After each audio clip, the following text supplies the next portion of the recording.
Ya, bismillahirrahmanirrahim. Assalamualaikum warahmatullahi wabarakatuh. Alhamdulillahirabbil alamin. Nahmadu wa nasta'inu wa nastaghfiruh wa na'udzu billahi min syururi anfusina wa min sayyiati a'malina. May yahdihillahu fala mudhillalah wa may yudlilhu fala hadiyalah. Asyhadu an la ilaha illallah wa asyhadu anna Muhammadan abduhu wa rasuluhu la nabiyya ba'dah. Ya, kita akan melanjutkan materi pembahasan tentang al-illah. Nah, sebagaimana pertemuan yang sebelumnya udah dibahas tentang definisi dari al-illatu, yaitu al-wasful ladzi buniya alaihi hukmul asli wa bina'an ala wujudihi fil far'i yusawa bil asli fi hukmihi.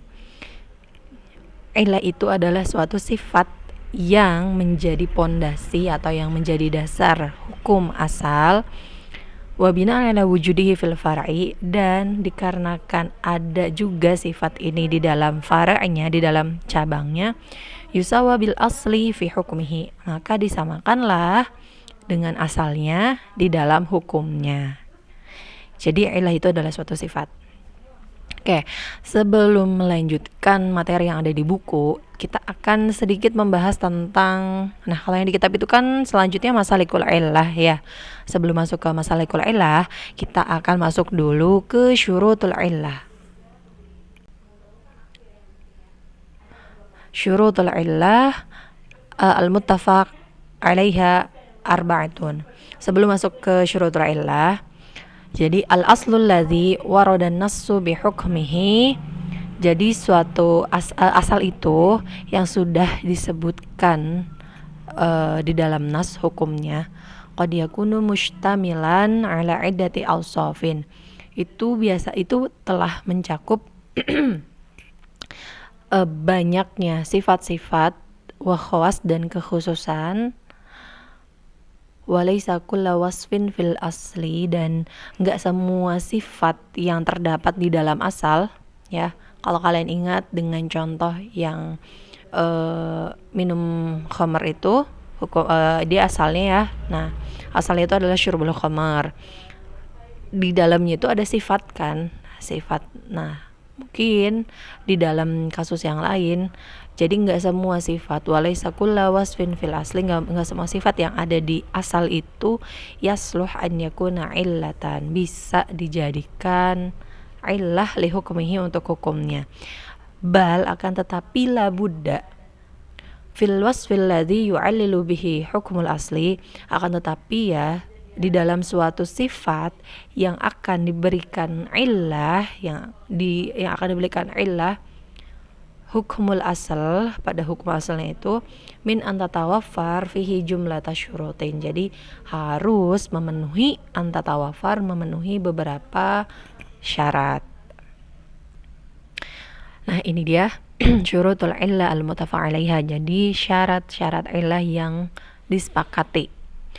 Awaluha, yang pertama, antakuna wasfan zahiran, jadi sifatnya ini, ilahnya ini harus bersifat jelas atau nyata. Wa ma'na zuhurihi an yakuna muhassan yudraku bihasatin minal hawas al-zahirah. Nah, makna dari kata zuhur atau zahirnya itu di sini, an yakuna muhassan yudraku, bisa dirasakan, bisa dijangkau, bisa diketahui dengan hasa minal hawas al-zahirah, dengan panca indera kita yang zohir ya, panca inderanya manusia. Kenapa? Li'annal illata, karena illah itu hiya al-mu'arrafa lil hukmi, pembeda atau pembatas ya, suatu pembatas hukum fil far'i, di cabangnya. Fala budda antakuna amron zahiran, maka harus di sini tuh perkaranya, satu hal ini harus sesuatu yang bersifat zahir, jelas, nyata. Idraku bil hissi fil asli, bisa dirasakan, bisa dijangkau sama panca indera di asalnya, di syurbil khamrinya itu bisa dirasakan sama panca indera. Wa idraku wujuduhu fil far'i, dan juga bisa dijangkau atau bisa diketahui keberadaan sifat tersebut di cabangnya. Nah, contohnya yang kal iskar idraku bil hissi, Nah, yang iskar itu ya, yang memabukkan bisa dijangkau sama panca indera kita fil khamri, di dalam khamr. Khamr ini kan berarti dia fil aslinya. Wa yutahaqqaqu bil hissi. Nah, bisa juga diterapkan atau bisa juga diketahui, dirasakan dengan panca indera wujuduhu, keberadaannya ini fil mukhaddarat, di dalam hal-hal yang dilarang, atau di sini mukhaddarat itu adalah narkoba atau narkotika ya. Nah, jadi untuk contoh yang ini tuh si yang syurbul khomer ya, itu kan asalnya kalau orang minum khomer itu bisa dirasakan ya sama panca indera kita. Kita mungkin bisa lihat dia ngomong yang ngelantur, atau ya gerak tubuhnya tidak seimbang, atau juga kalau misalnya ada di dekat dia itu bau mulutnya mungkin tercium ya habis minum alkohol. Nah, ini yang dimaksud dengan jadi seelahnya itu suatu sifat yang nyata, yang jelas bisa dirasakan sama panca indera kita langsung. Nah, hal ini tuh bisa diterapkan keberadaannya gitu ya. Panca indera kita juga bisa lihat ketika seseorang menggunakan obat terlarang, narkoba atau narkotika atau ganja atau yang lainnya. Nah, ya bisa dilihat ya, dia mungkin ngomongnya ngelantur juga, dia berhayalnya yang bagus-bagus atau gimana, itu bisa terlihat. Nah, ini syarat yang pertama, yaitu antakuna wasfan zahiran. Kemudian syurutul ila al-mutafa'ilahiyah selanjutnya yang kedua, saniyuha an yakuna wasfan mundhabitan. Jadi sifatnya ini mundhabitan, tertentu.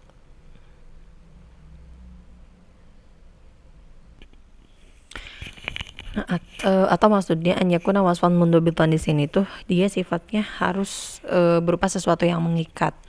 Wa ma'na indhibatihi, dan makna arti dari indhibatnya atau mengikat di sini itu adalah antakuna lahu haqiqatan muayyanatan mahdudatan. Jadi dia harus mempunyai sifat yang nyata, haqiqah muayyanah, tertentu, sama mahdudah, terbatas. Yumkin at-tahaqquq min wujudiha fil far'i, yang bisa dinyatakan gitu ya, yang bisa diterapkan keberadaannya atau dinyatakan keberadaannya fil far'i, di dalam cabangnya. Au bitafawutin yasir, atau karena ada perbedaan tafawut yang sedikit, yasir, yang ringan. Li'anna asasal qiyas, karena asas atau dasarnya qiyas itu adalah tusawil far'u wal aslu, menyamakan fara' dan asal fi illati hukmil asli, di dalam illat hukum asalnya. Itu ya, jadi asasul qiyas itu ya, dasar qiyas itu adalah menyamakan antara fara' dan asalnya di dalam apa? Di dalam illah, hukum asalnya. Maka dari itu ini syarat yang kedua itu adalah wasfan mundhabitan, sifatnya itu harus mengikat. Mengikat ini artinya dia nyata, kemudian tertentu dan terbatas. Nah, kalau qatli al-amdi al-udwan, ini contohnya itu kayak yang kemarin, pembunuhan secara sengaja yang disertai adanya permusuhan ya. Minal waris limu warisihi, ini berarti seorang jadi yang diwariskan itu membunuh yang mewariskan, atau kita katakan mungkin seorang anak membunuh ayahnya. Haqiqatuhu madbutatun, hakikatnya itu dia sebenarnya terbatas, dan wa amkana tahqiquha, terbatas di sini maksudnya ya hanya si ahli waris aja yang mendapatkan warisan. Berarti kan kalau kasusnya orang lain yang membunuh bapaknya itu kan beda lagi ceritanya. Tetapi karena di sini yang membunuhnya itu adalah anaknya, yang mana dia itu adalah ahli warisnya, maksudnya dia pewarisnya gitu ya, pewaris dari ayahnya, maka sebenarnya ini kan sifatnya terbatas gitu. Dalam artian hanya dalam keluarga itu aja. Wa amkana tahqiquha, maka ini juga bisa diterapkan gitu ya, dimasukkan fi qatlil musalahu lil musi, bagi orang yang memberi orang yang diberi wasiat kepada pemberi wasiat. Berarti kalau yang contoh kedua ini seperti yang sudah pernah Ibu bahas ya waktu itu di soal di YouTube juga. Nah, ini juga bisa diterapkan ketika ada orang yang diberikan wasiat, dia membunuh yang memberikan wasiat. Karena ini kan sifatnya terbatas, dalam arti hanya pada orang yang diwasiati aja. Maka dari itu bisa diterapkan kepada yang qatlul musalahu lil musi. Ini yang disebut sifatnya itu mundhabiton, mengikat atau terbatas. Nah, di sini yang syurutul illah yang pertama tadi itu ya, antakuna wasfan zahiran wa ma'na zuhurhi bla bla bla bla. Nah, di paragraf yang keduanya, lihaza la yasihu at-ta'lil bi amrin khafiyyin. Maka dari itu tidak sah atau tidak bisa ya ta'lil. Ta'lil ini juga ya dari kata illah, arti ta'lil itu adalah sesuatu yang berubah keadaannya ya. Jadi nggak bisa memberikan illah dengan amrin khafi, dengan suatu perkara yang masih samar, tersembunyi samar, la yudraku bihasatin zahiratin, nggak bisa dijangkau, nggak bisa diketahui dengan panca indera kita, panca indera yang nyata. Li'annahu la yumkin at-tahaqququ min wujudihi wala adamihi, karena dengan hal ini jadi kita tidak bisa menerapkan gitu ya, menemukan keberadaannya atau ketiadaannya gitu.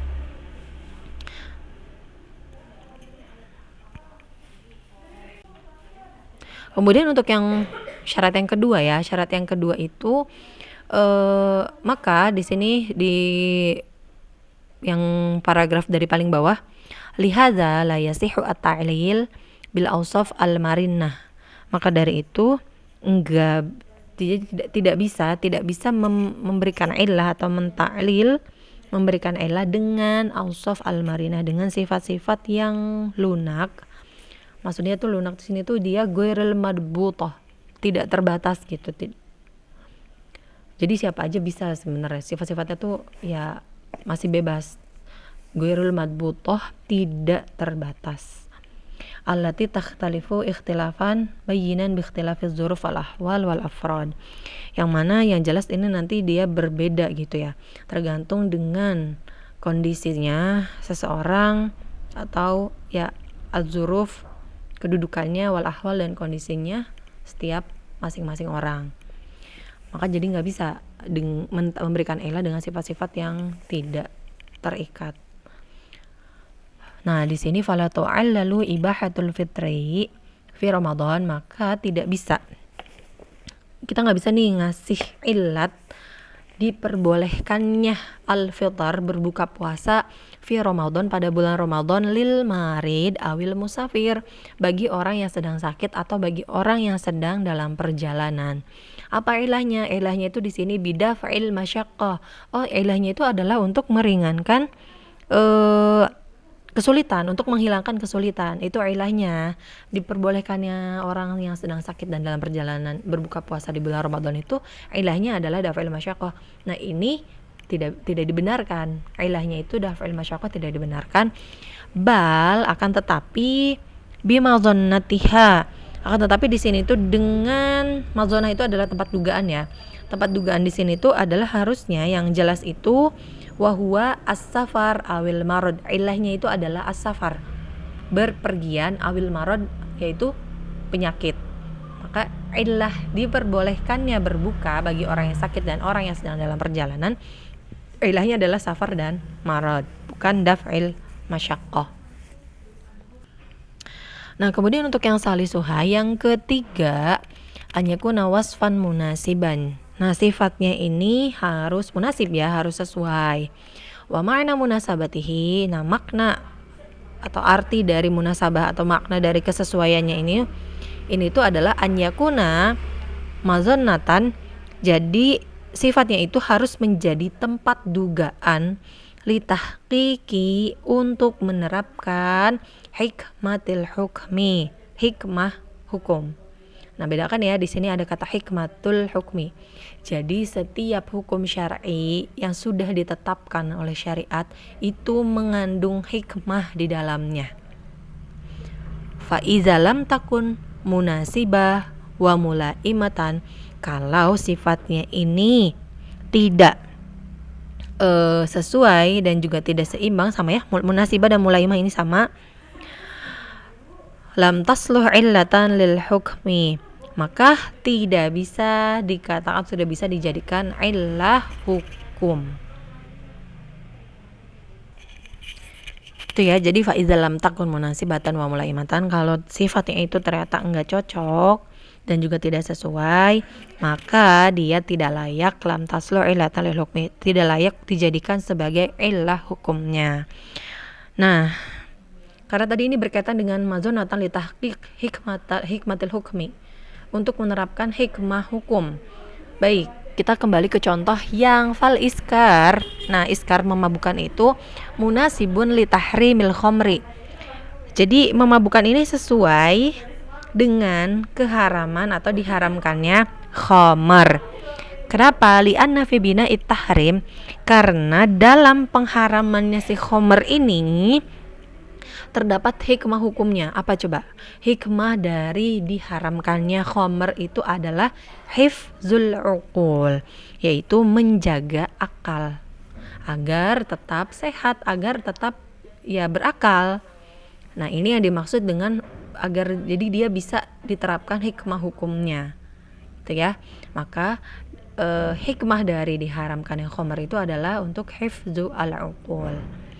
Kemudian untuk contoh lainnya lagi, misalnya kayak falqatlu al-amdu al-udwana, pembunuhan yang secara sengaja yang di dalamnya terdapat permusuhan, munasibun, itu sesuai dengan liijabil qisas, dengan diwajibkannya hukum qisas. Nah, bagi yang membunuh secara sengaja itu hukumnya apa?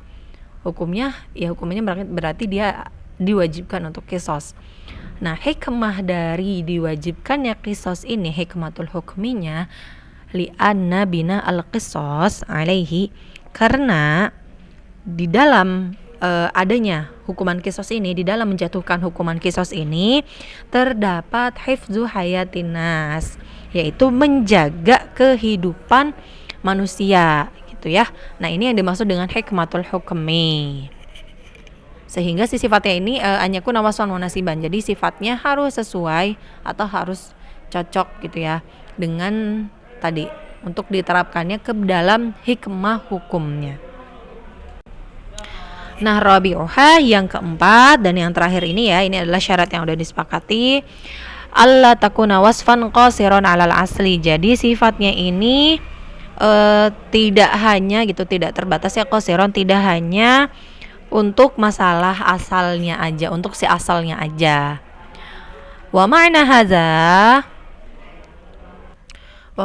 dan yang dimaksud atau makna dari syarat yang keempat ini, jadi antakuna wasfan, sifatnya ini yumkin an yatahaqqaqa fi iddati afrod, bisa diterapkan kepada beberapa afrod, di sini bukan perorangan ya, kepada beberapa permasalahan, wa yujadu fi ghairil asli, dan terdapat pada selain masalah asal, atau maksudnya di sini itu ya, jadi dia itu bisa merembet ke yang lain, sifatnya itu muta'addi, bisa merembet ke yang lain. Jadi sifatnya itu tidak qasirah, enggak terbatas hanya pada perkara asalnya aja, hanya pada perkara pokoknya aja, itu ya. Li'anna al-gharadu al-maqsud, karena tujuan yang dimaksud di sini ya, tujuan yang dimaksud min ta'lili hukmil asli, tujuan yang dimaksud dari pemberian illat pada hukum asalnya itu tadi yang ibu bilang, ta'diyatuhu ilal far'i, dia bisa merembet ke si fara'nya. Jadi nggak hanya pada masalah pokoknya aja, tapi dia bisa ta'diyatuhu, merembet, memberikan efek juga gitu kepada si fara'nya, cabangnya. Falau ulila bi'illatin, nah kalaupun misalnya apabila illatnya itu la tujad fi ghairil asli, tidak ditemukan atau tidak terdapat gitu ya, tidak terdapat kecuali fi ghairi, kecuali al-asal, di dalam asalnya aja, di dalam masalah pokoknya aja, la yumkinu an takuna asasan lil qiyas, maka tidak mungkin untuk dijadikan sebagai dasar kias. Atau maksudnya di sini kalau misalnya sifatnya ini qasirah, jika dia bersifat qasirah dalam artian berarti tidak muta'addi, tidak bisa merembet ke si fara'nya, maka tidak boleh menjadi ilat atau tidak bisa atau tidak mungkin dikatakan tidak bisa dijadikan sebagai ilatnya. Itu ya. Itu untuk yang rabi'uha. Nah, thayyib itu syurutnya illah ya, al-muttafaq yang disepakati itu ada 4. Jadi yang pertama ada wasfannya zahiran, kemudian yang kedua wasfan mundhabitan, yang ketiganya wasfan munasiban, yang keempatnya alla takuna wasfan qasiran alal asli. Oke, untuk contoh yang keempat ini ya, kalau kalian sebenarnya udah ibu bahas yang kemarin itu, jadi tidak bisa di sini contohnya ketika misalnya mentaklil hukum-hukum dengan kekhususan Rasul, ya. Jadi itu nggak dibenarkan, tidak bisa dikatakan atau tidak bisa dijadikan dasar kias. Contohnya yang kemarin itu, yang Rasul itu berhak menikahi lebih dari 4 wanita. Nah itu kan kekhususan Rasul. Ini yang dimaksud dengan ala takuna wasfan qasiran alal asli. Maka kalau hukum asalnya seperti itu, misalnya untuk Rasul ya, maka itu nggak bisa, karena dia berarti mengkiaskan sesuatu hal dengan kekhususan, sesuatu hal yang dikhususkan hanya bagi Rasul aja. Tuh ya. Baik, itu yang bisa ibu bahas. Apabila ada yang belum paham atau belum dipahami, mangga ditanyakan sama guru yang masing-masing. Jangan lupa dikerjakan tes pemahamannya. Syukron ala husni ihtimamikum jami'an. Wassalamualaikum warahmatullahi wabarakatuh.